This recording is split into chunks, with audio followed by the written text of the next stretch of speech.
Hi guys, thanks for sticking around. There are a couple really good questions already that I don't know how to answer, so that'll be fun. Starting with, what do you think of the use of sound design in the game? Choice of natural sound effects seems odd, considering there's zero nature in the game otherwise. And then pointing out that the bird flock sound was a great hint about how the flock of balls acts. I agree with that. I think that, yeah, that makes sense. Overall, I have the same reaction that you do to the sound design in the game. It's odd, but the whole game is odd. Like, it kind of fits for me with this aesthetic of this is a space that walks a line between natural and unnatural, and so kind of having these very naturalistic sound effects that are a lot of them are sound cues. I don't know, for some reason it makes me feel more like this is a strange, like, outside of time and space chamber that I'm exploring, and it's in some ways connected to the world, and in the ways that it's connected to the world are sort of like places where physics happens to work the way that I expect it to, or places where there's a sort of intuitive leap. I'm thinking about, like, for example, the doors with eyes on them, that if you stare at them long enough they blink. That's a very human kind of a thing, right? That's not just strange physics, that's metaphor. And so there are parts of the game that feel like they're completely alien. And there are parts of the game that feel like they're almost human. And the animal sound cues and the, like, storm sound cue and all of these, and the waterfall stuff, all of that to me reinforces this idea that there's something almost human about the space that I'm in. Certainly it's a designed space. It's not a, like, random space. But yeah, no, it's also off-putting because there's nothing naturalistic about the space. It's a very constructed. It feels very constructed. It feels very designed. It feels, architecturally bleak and stark, and it doesn't have any of the, like, natural flourishes that you would expect to go along with those kinds of sound cues. So I don't have a great answer for that, except that I think that it creates a little bit of dissonance that the game takes advantage of. Couple questions, I think, along the same lines. When I receive any level of negative feedback in a game, I seem to never re-explore the mechanic on the off chance that the feedback was wrong. For example, I tried moving the yellow cubes before. I tried using them as, like, a platform to see if I could sort of stand on them or they would carry me, but I fell off, and that seemed to set me back from the yellow cube elevator for a long time. The question, the implicit question being, like, why the hell do you do that? Gosh, that's a good question. So that's a good question because I don't have a good answer for it. I think that, honestly, part of it is that from the outside, my process looks a little different than it does for me. So, for example, that like, I didn't think about that as, here's a mechanic that I can try. No, I'm getting some negative feedback. I'm not going to try this anymore. I thought about that as, like, what can I do with these blocks? Can I use them as platforms? No, that doesn't seem to work. Can I use them as other things? Like, there's an infinite possibility space of like stuff that I could try to figure out, mechanics that I could try to uncover. It's not like I think your experience of it is different when you know that I came close to a solution and didn't recognize it as a solution. But I think that's what's happening. It's not that like I recognize something as a solution and reject it. And I'm sure that that happens sometimes too. And that like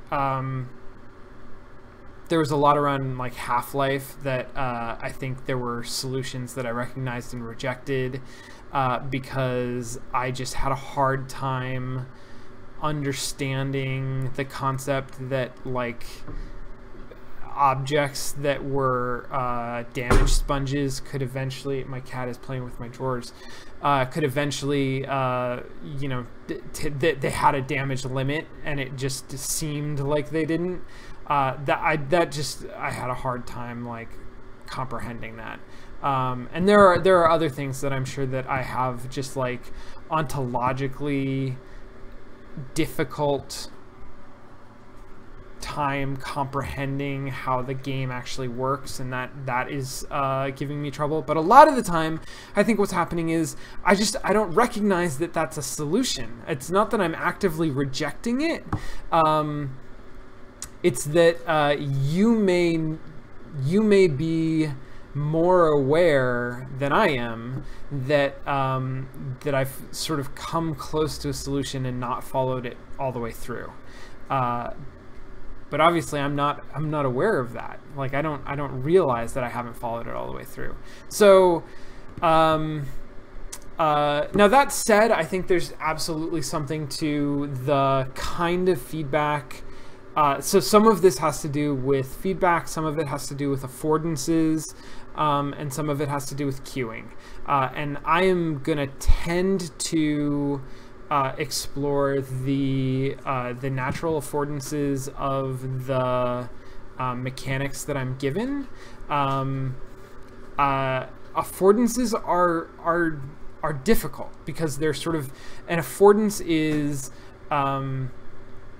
a way that an object suggests it be interacted with.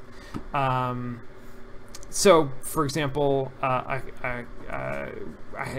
this came up on Twitter like last week or something like that. A coffee mug has the affordance to be held because it's got a handle.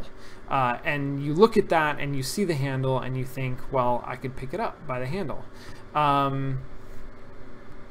The presentation of a game also has affordances, and the objects in the game and the mechanics of the game also have affordances. The tricky thing about affordances is that they're intuitive, which means that if somebody intuits them, then they're obvious. But if somebody fails to intuit them, then they're not obvious. And the designer might think that they're obvious, and maybe they are obvious for a lot of people.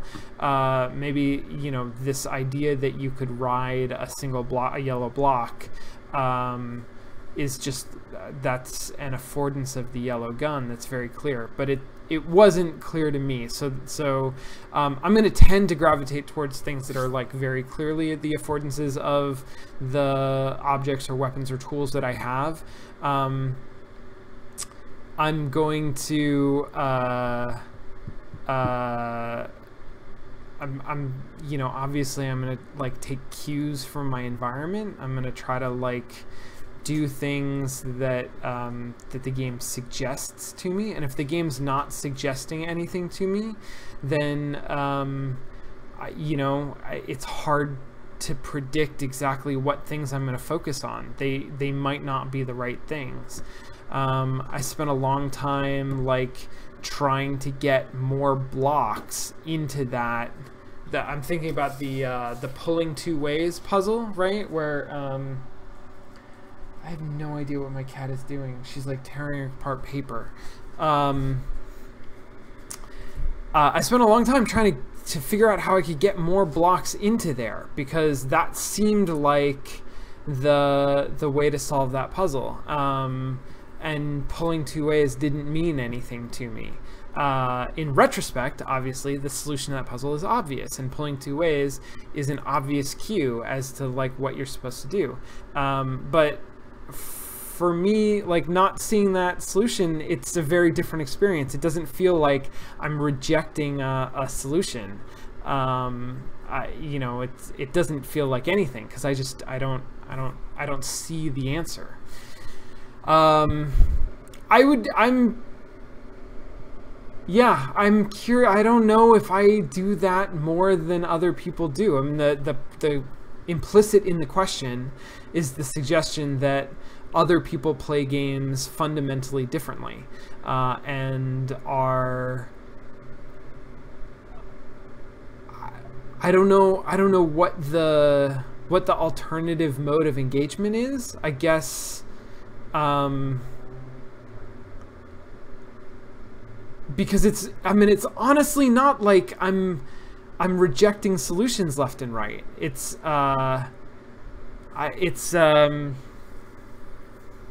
the things that I'm trying, or the way that I'm trying to think through the problem isn't the right way. And so other people, I guess, maybe are better at rapid fire thinking about different possible solutions, or maybe other people are better at following one train of thought, even if it looks like it's not going to lead anywhere. That could be. Maybe that's what it is that I'll have half an idea, and I'll try out half an idea, and it doesn't seem to go anywhere, and so then I'll look for another idea. Whereas if I spent more time on that half idea, then it would come to something. I think that's true of the elevator. Like in that specific instance, if I had just spent more time playing around with that solution, I would have found it. But I had no idea that was worth playing around with more. So I'm not sure exactly what the difference is there. Okay, so I said this was gonna be short, and I'm talking a long time. I'm gonna here's another question. Do you ever watch your own VODs? Have you ever? And what is that like? So I don't regularly go back and watch them. I have watched sections of them when I'm looking for a reference to a particular incident, for example, or I've gotten better at just at starting and stopping streams so I don't need to like edit them. But for a while I was going through and manually editing some of these the VODs, and so I would watch a little bit then. In some ways it's weird because like anytime you put yourself on video and then watch it, you know, the famous example, the common example, the tropey example is that nobody sounds like what they think they sound like if you record your voice, and it's the same thing. Like a lot of the time I don't, you know, it's just weird to see myself on video. It's also weird when I slip into an area where I don't have a clear memory of what I was playing, or when it's not so much that, it's more like, I guess it's the opposite of that. When, for me, I have a mental model of what was going through my head while I was playing. So, for example, there are extended parts of this game, of Antichamber and of Hotline Miami, that I felt like I was just staring at the screen, and I remember like what I was doing. It makes sense to me But it's weird to go back and watch it on the VOD because I feel like, Jesus, somebody else who's watching this, it just looks like me staring at the screen. So it makes me want to try to talk more while I'm playing, but then I play a game like Antichamber where I'm just like, the game requires so much of my focus that that ends up not happening. And then there are other times when I notice things while I'm watching the stream that I absolutely did not notice while I was playing. Because my attention when I'm playing is in particular places, and a lot of it has to do with the actual physical dexterity of playing the game, like the commands, the keys, what buttons I'm pressing,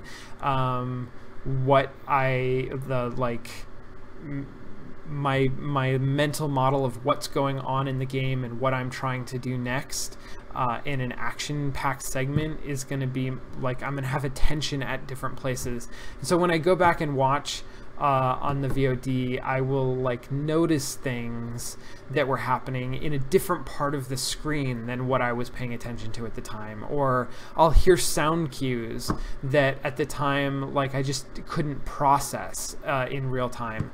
And so that's always funny that like I'll end up yelling at myself on the VOD because, you know, why the hell am I not noticing these things that that I should be noticing?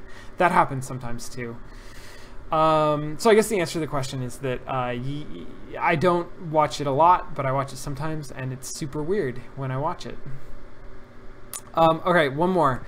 What do you make of the completely different visuals used in the home base area? For example, black being the primary color with white being the highlight. As a viewer, oh, I see what you're talking about. In the Antichamber, where the menu is in the map, whereas in most of the rest of the game, white is the primary color and black is a shadow, and then there are other colors for highlights.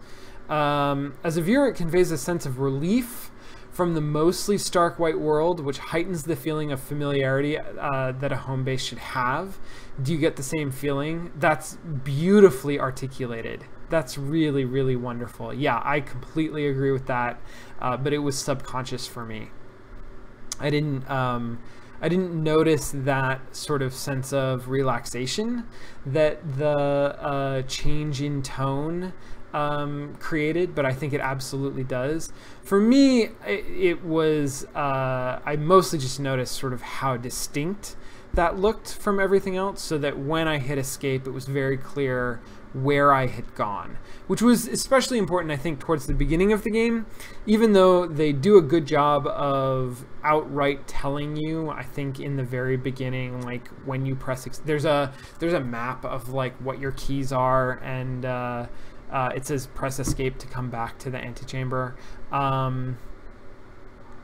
But even like, you can't rely on that kind of text and hint. You really need to make it visually and mechanically clear what's going on at any point in the game, and that does it. Like the first time that you hit escape and everything turns black and you're in this black room and you say, yeah, I remember where I am now. I remember this.